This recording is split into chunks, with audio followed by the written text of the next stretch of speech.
നമസ്തേ, പ്രിയമുള്ള ഡോക്ടർ മാരാജി പ്രേക്ഷകരെ. നാം ഇപ്പോൾ ചർച്ച ചെയ്യുന്ന ഒരു വിഷയം ശനിമാറ്റവുമായി ബന്ധപ്പെട്ട സംഭവ വികാസങ്ങളാണ്. മലയാളത്തിൽ എമ്പുരാൻ എന്ന ചലച്ചിത്രം 27-ാം തീയതി റിലീസ് ചെയ്യപ്പെട്ടു. അന്നു മുതൽ ഈ നിമിഷം വരെ ഇവിടെ ദിവസവും വിവാദങ്ങൾ കത്തിപ്പടരുകയാണ്. യഥാർത്ഥത്തിൽ എമ്പുരാൻ എന്ന ചിത്രം റിലീസ് ചെയ്തത് 2025 മാർച്ച് 27-ാം തീയതിയായിരുന്നു, വ്യാഴാഴ്ചയായിരുന്നു.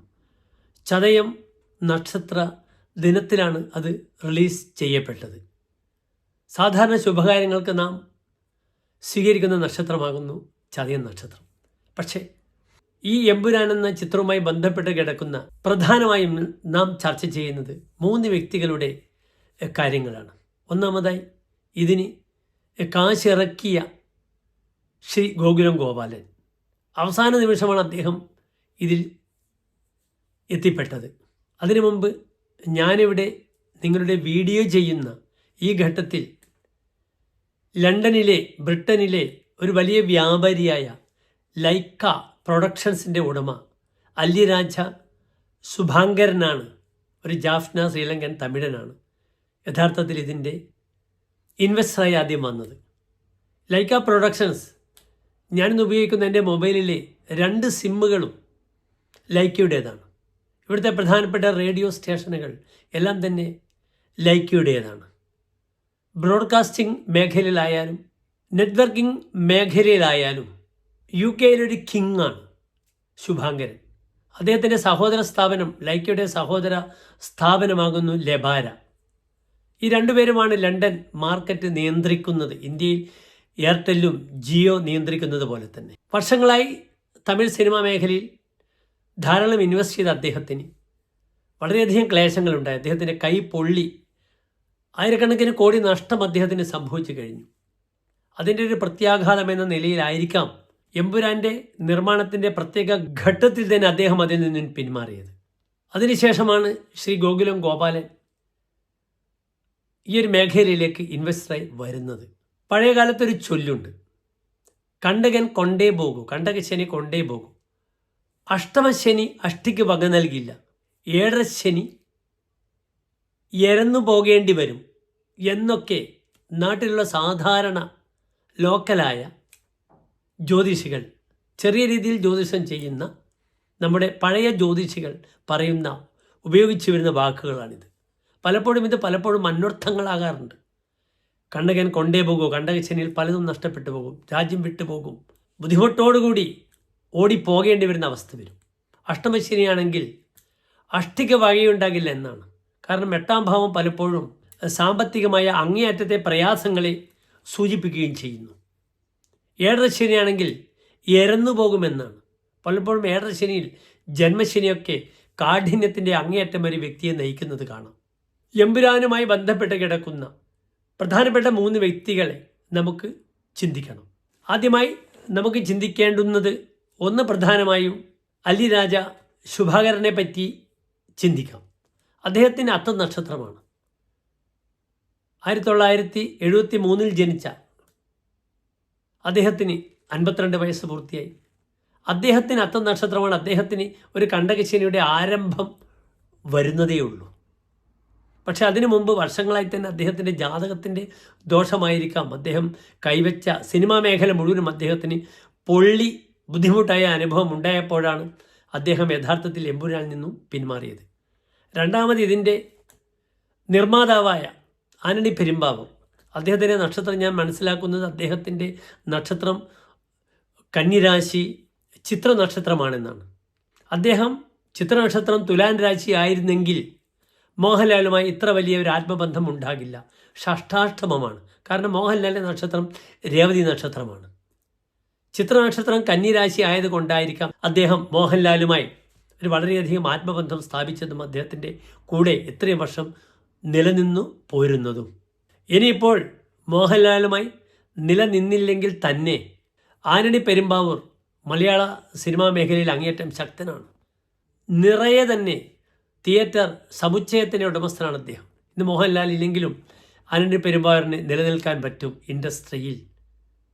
പ്രിയമുള്ള പ്രേക്ഷകരെ, അടുത്തതായി നാം ചർച്ച ചെയ്യുന്നത് ശ്രീ മോഹൻലാലിൻ്റെ നക്ഷത്ര വിഷയവും എമ്പുരാൻ എന്ന ചിത്രവും എപ്രകാരം ഇദ്ദേഹവുമായി ബന്ധപ്പെട്ട് കിടക്കുന്നു എന്ന ചർച്ചയാണ്. ആദ്യമായി മനസ്സിലാക്കുക, രേവതി നക്ഷത്രമാണ് ശ്രീ മോഹൻലാൽ. അദ്ദേഹം മീനക്കൂറാണ്. അദ്ദേഹം ഏറ്റെടുക്കുന്ന ദൗത്യം, ഈ സിനിമ നിർമ്മാണം ആന്റണി പെരുമ്പാവൂർ. ചിത്രനക്ഷത്രം എനിക്ക് തോന്നുന്നു കന്നിരാശിയാണ്. പിന്നീട് ഇതിൻ്റെ സംവിധായകൻ ശ്രീ പൃഥ്വിരാജ്, അദ്ദേഹം അത്തം നക്ഷത്രമാണ്. അതിനാൽ മോഹൻലാലും പൃഥ്വിരാജും തമ്മിൽ ഒരു വളരെ ശക്തമായ വൈബുണ്ട് പരസ്പരം. കാരണം രണ്ടു ദേവഗണങ്ങളാണ്, രണ്ടുപേരും സമസപ്തമാണ്. മീനൻ രാശിയുടെ 7ാം കൂറാകുന്നു കന്നിരാശി. ആ രാശിയുടെ ബലമായിരിക്കാം ലൂസിഫറും അല്ലെങ്കിൽ അതിനുശേഷം വന്ന ബ്രോഡാഡി, മൂന്നാമതായി വന്ന ഈ എമ്പുരാൻ്റെ സംഭവ വികാസങ്ങളിലൂടെ സഞ്ചരിക്കുവാൻ ഇവരെ പ്രാപ്തരാക്കുന്നതും ഇവർ തമ്മിലുള്ള ആ ഒരു വൈബ് നിലനിർത്താൻ സഹായിക്കുന്നതും. ഇവിടെ എമ്പുരാൻ എന്ന ചിത്രം റിലീസ് ചെയ്യുമ്പോൾ ശ്രീ മോഹൻലാലിന് 12-ലായിരുന്നു ശനി. അത് തിടുക്കപ്പെട്ട് ജന്മശനി വരുന്നത്, 7ാം ശനിയിൽ ഏറ്റവും കാഠിന്യമുള്ള ജന്മശനി വരുന്നത് എപ്പോഴാണ്? മാർച്ച് 29-ാം തീയതിയാണ്. പടം റിലീസ് ചെയ്തത് മാർച്ച് 27-ാം തീയതിയാണ്. മോഹൻലാൽ ഒരു ഉത്തമ ദൈവവിശ്വാസിയാണ്. മോഹൻലാലിന് ധാരാളം ജ്യോതിഷികളുണ്ട്. എനിക്ക് ശ്രീ മോഹൻലാലിൻ്റെ ജാതകം നോക്കുവാനുള്ള ഭാഗ്യം സിദ്ധിച്ചിട്ടില്ല. അവസരം ദുബായിലുള്ള സമയത്ത് കയ്യെത്തും ദൂരത്ത് വന്ന സമയത്തും ആ അവസരം എനിക്ക് നഷ്ടപ്പെട്ടു പോയിരുന്നു. കാരണം മഹാരഥനായ ഒരു അഭിനേതാവിൻ്റെ ജാതകം നോക്കുക എന്നത് ഏതൊരു ജ്യോതിഷിയുടെയും ഒരു വലിയ ആഗ്രഹമാണ്. മോഹൻലാലിൻ്റെ ജ്യോതിഷം ജാതകം എനിക്ക് തറവാണ്. ഞാൻ എൻ്റെ ഡോക്ടർ മാരാർജി എന്ന ചാനലിൽ പലപ്പോഴും മോഹൻലാലിൻ്റെ ജാതകം ചർച്ച ചെയ്തിട്ടുണ്ട്. ഇനി ചർച്ച ചെയ്യപ്പെടുകയും ചെയ്യണം. കാരണം മോഹൻലാൽ 7ാം ശനി അതിൻ്റെ കാഠിന്യത്തിൽ വന്നിരിക്കുന്നു.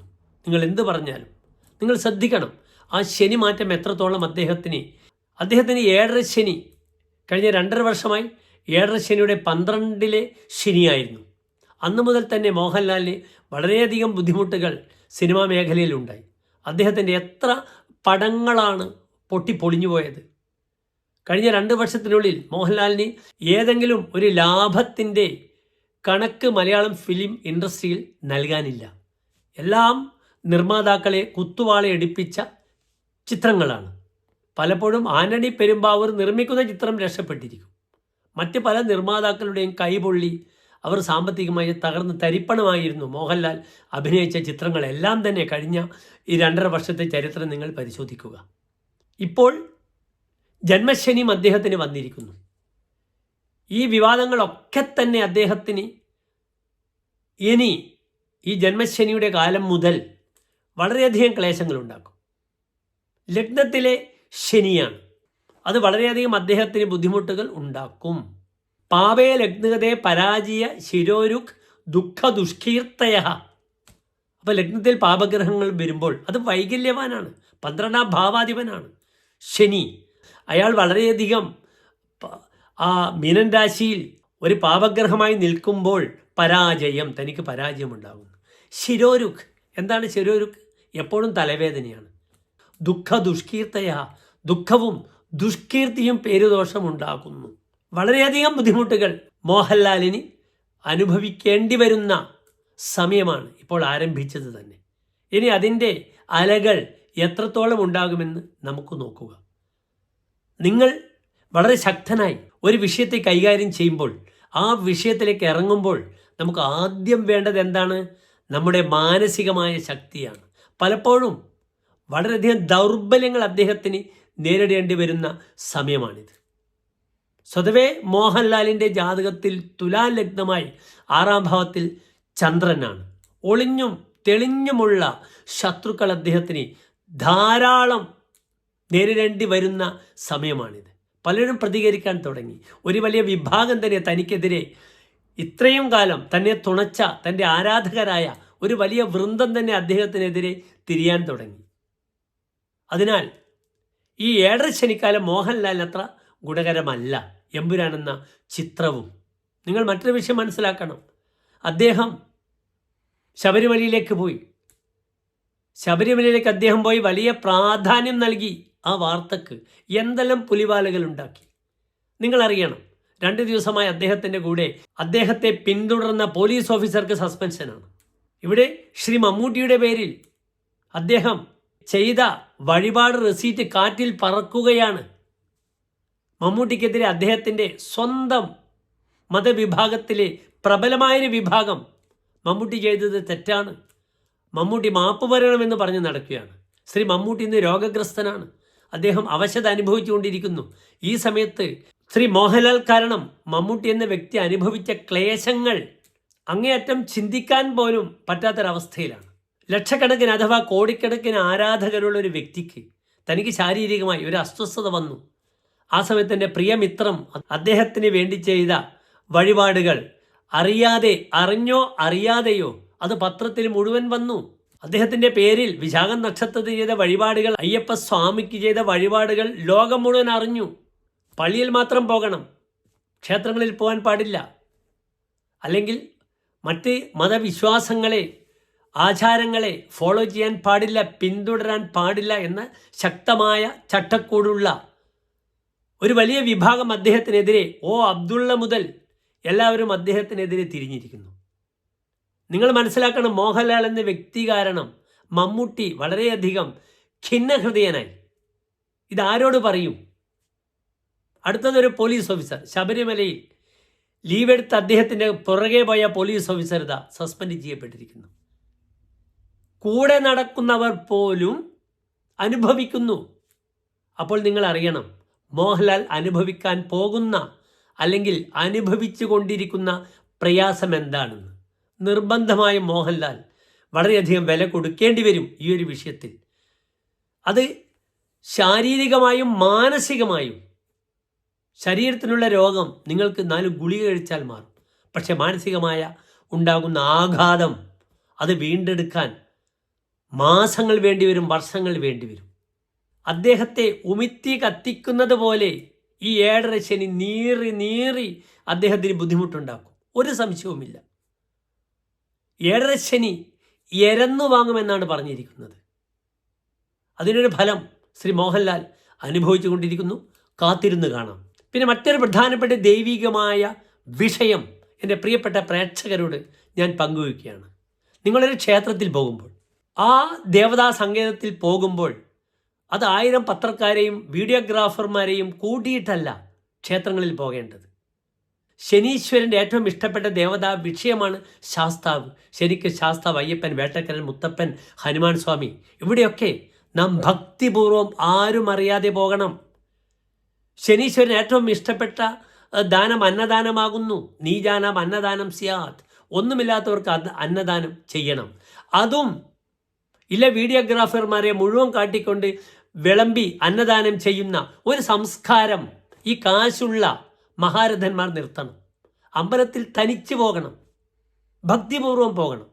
ഇതല്ലാതെ വീഡിയോഗ്രാഫർമാരെയും പത്രക്കാരെയും കൂട്ടി ആയിരക്കണക്കിന് ആളുകളെയും മുന്നിൽ നിർത്തിക്കൊണ്ടല്ല. പത്രങ്ങളിലും ചാനലുകളിലും തങ്ങളുടെ ഫോട്ടോ വരാൻ വേണ്ടി മുന്നിൽ നിർത്തിയല്ല ദേവതാ സങ്കേതങ്ങളെ കാണേണ്ടത്. അങ്ങനെ കണ്ടാൽ അടി വീഴും, അടി കിട്ടും.